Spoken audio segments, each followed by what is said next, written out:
All right, guys, welcome to another episode of the Gator Theory podcast. Today, we're going to talk about Buster Faulkner's interview with Sean Kelly. So, it came out a few days ago. The link to the actual YouTube video will be in the description.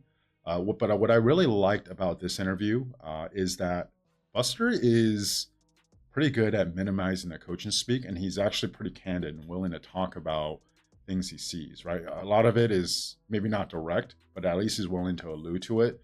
Whereas, when you get a coach that puts a lot of coach speak into what he says, it's kind of like empty calories in an interview, right? There's a lot of words, but it's just so cliche and standard that it almost just doesn't reveal anything, right? So an example of that will be like, okay, well, what do you think is wrong with the offense, right? It's just like, well, we just need to execute better, and I need to coach better, right? You literally didn't say anything. Like, of course, if the team executed better, you're going to do better on offense, right? If the coaching was done better, of course you're going to do better, right? But what you didn't actually identify or give an idea that you know what's wrong, and then like how are you going to attack it, how are you going to fix it, maybe like it's like a more intricate or nuanced process. This is none of that, right? So whenever you hear like a coach talk about how we want to be physical, we want to win on third downs, we want to like all of those things they're great, we want them, but to me those are coach speak answers, and Buster actually uh, kept that to a minimum for the most part, right? Which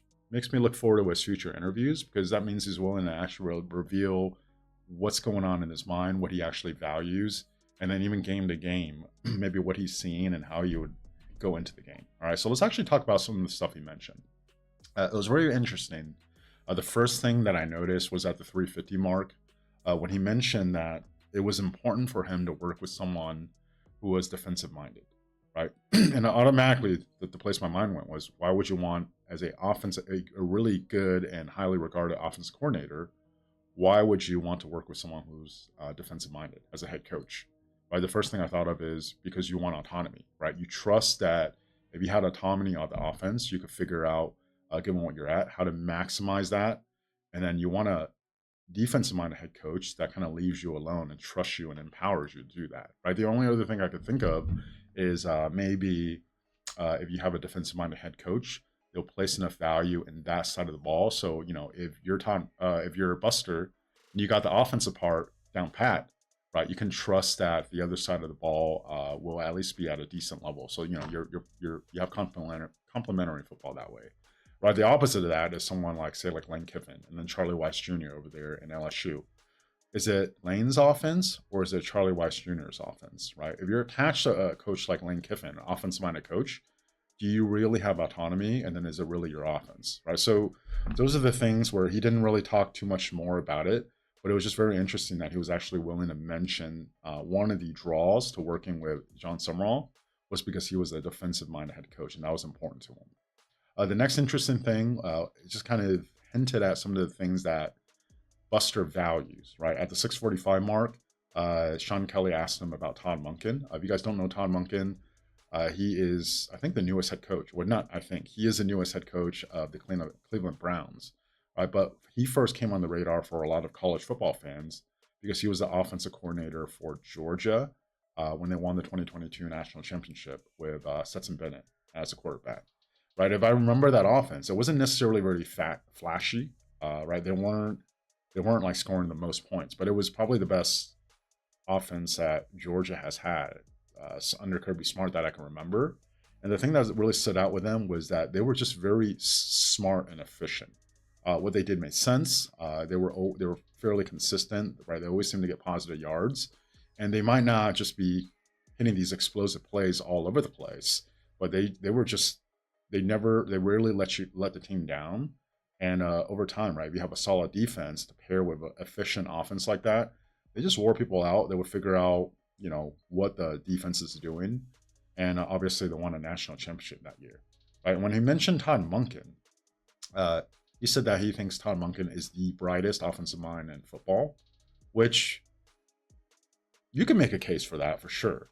Right? But then he specifically mentioned that one of the traits that he took from Todd Monken was his ability to adapt to his players, and he learned that from Buster. Learned that from Todd Monken, and I think that's very telling, right? A lot of times when you hear people talk about, say, like the top offensive minds in college football, they'll mention like Lane Kiffin or Steve Sarkisian, right? And usually what they talk about what they mentioned with, say, Lane or Sark is that they're very innovative in their offensive like play design, right? Like they're pushing the envelope, they're coming up with new ways to attack the defense.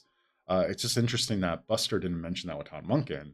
What he actually mentioned was Monken's ability to adapt to his players, right? And that's kind of not kind of. I think the primary draw for me, even before Buster was announced, right? We have all these offensive candidates. I really wanted Buster Faulkner because what he was actually able to do at Georgia Tech, where Haynes came, uh, knowing that he came from like a air raid background, but he was able to completely change the offense and make it suited to the personnel at Georgia Tech and make it very effective.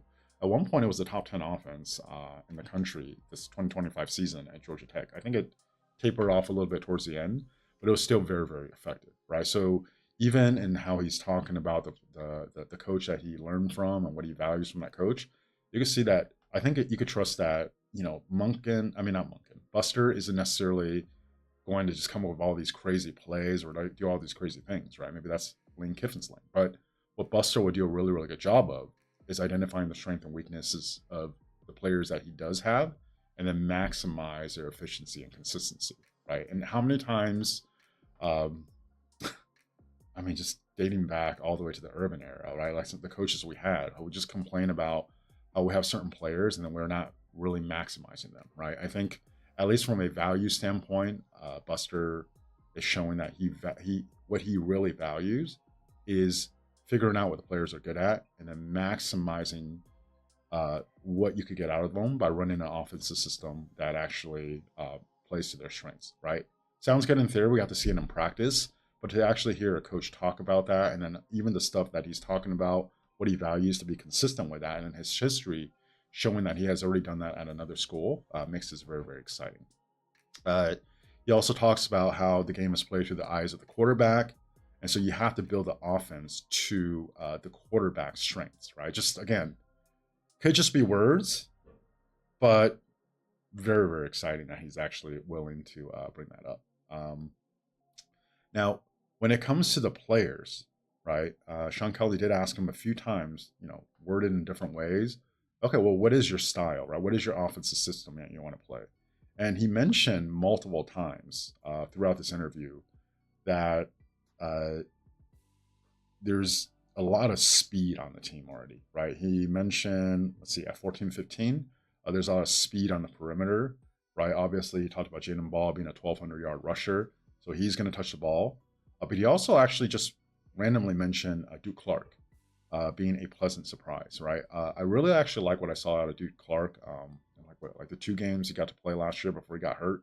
I think it was a redshirt freshman.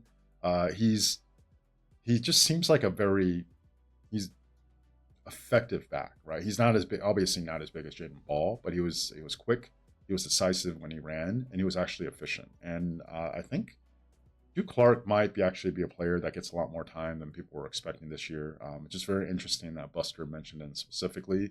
And also, see where else? Let's see, what else did he say here? Yeah, he mentioned the speed multiple times. He said he had a pretty good idea of what he wants to do. And then when it comes to offensive implementation, right? I love this, by the way, right? He has a pretty good idea of what the style is going to look like. He wants to take advantage of the speed. And usually when we think of that, it's okay, well, how do you take advantage of speed, right? You want to get players in space and let them win one-on-ones, right? So that's kind of like the fundamental ideology of a spread offense, right? So I think we're definitely going to see some kind of spread there. And then he also mentioned, it was a really good point, that being efficient and then consistent is actually what he values the most, right? So he even gave an example how if you score 70 points in a game and then 0 points in another game, over 2 games, you're still averaging 35 points per game.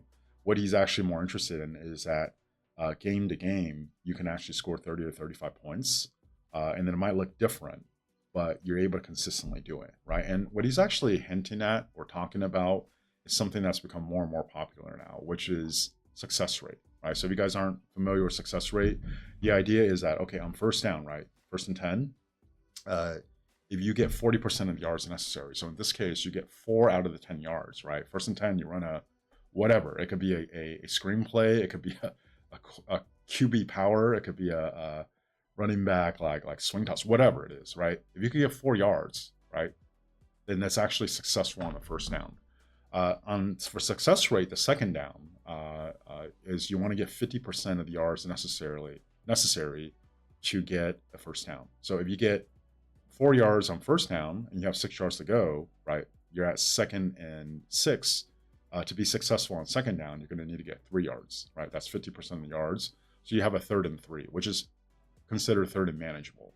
If you get 0 yards on first down, then you want to get at least 5 yards on second down. So you have a 3rd and 5, right? Which is manageable for success rate. So success rate measures down to down success, right? Obviously, if you're a very penalty prone team, like on first down, instead of 1st and 10, now you've got a holding your 1st and 20, right? Which is a lot of Billy's offense. It just kills drives, right? And it's very, very hard to get into a rhythm and put a lot of pressure on the opposing team. I think what really he's pointing at too, we see a lot of these offenses in the past, right? Like they run a lot of tempo, they do a lot of spread. Honestly, Willie Taggart with Kendall Browse comes to mind, right? They run this very, very up tempo offense. They're just blowing out lesser teams. But when it comes to teams that, let's say have like a more talent or enough talent to stop a lot of the stuff that very high paced offense is doing, this high octane, fast paced offense all of a sudden just grinds to a halt. They just go 3 and out. It puts the defense on the field a lot, and they're quote unquote not playing complementary football, right? So in this case, it's not so much, oh, I'm just averaging this many points a game. I think what he's really hinting at, talking about efficiency and consistency, is that he wants a team offensively with a very high success rate, and that's very good here, because that means he actually gets, it's not just this is my system and we're just going to fit players to the system. It's more, okay, if we're playing Georgia versus if we're playing, I don't know, FAU, right? We're gonna have different game plans, but the primary objective is to actually figure out how we can attack this defense, and then down to down be a high success rate team, so we could constantly put pressure on the opposing team, and also not play our offense in a way where we're not successful. We're exposing the defense, and it's like not a good balance where your offense is actually helping out your defense. All right, so it's very cool that he actually brings that up, give that example.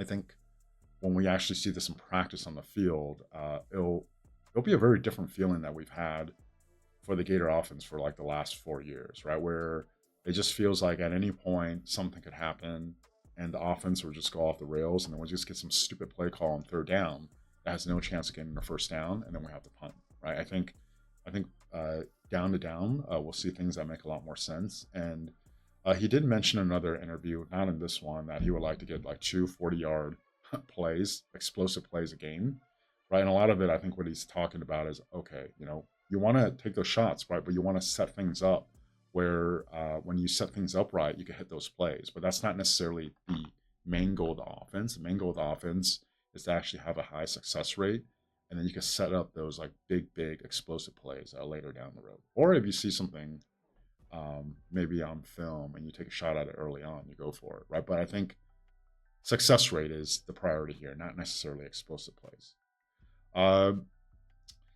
When asked about the offense lines, it's very interesting. I think based on what we lost from last year's team, and then also the portal players that we added, where a lot of people think we didn't add, offensive line is a question mark, right? We actually don't know who's going to be starting at any of the positions for sure. We have guesses, but we don't know how the new players he brought in is going to integrate with that, right? Like, is it going to be Egan Boyer? Is it going to be Fletcher Westfall? Is it going to be someone else as our starting left tackle? We just don't know, right? And when Sean Kelly directly asked them at the 15:05 mark, how many question marks do you have on an offensive line?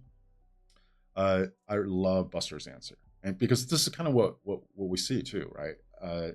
He says every job is open, but he feels very confident that with the numbers and the depth added, he's going to be able to figure it out, right? You could even see starting out, he might be like playing up to like 10 players early to find out who's the best 5. And then eventually from there, he's going to like whittle down the lineup. But he's excited about the amount of capable bodies in the room, and then to have them compete. And I love that because if you actually have 10 capable bodies and they compete, and one player beats out the other, that means you have quality depth.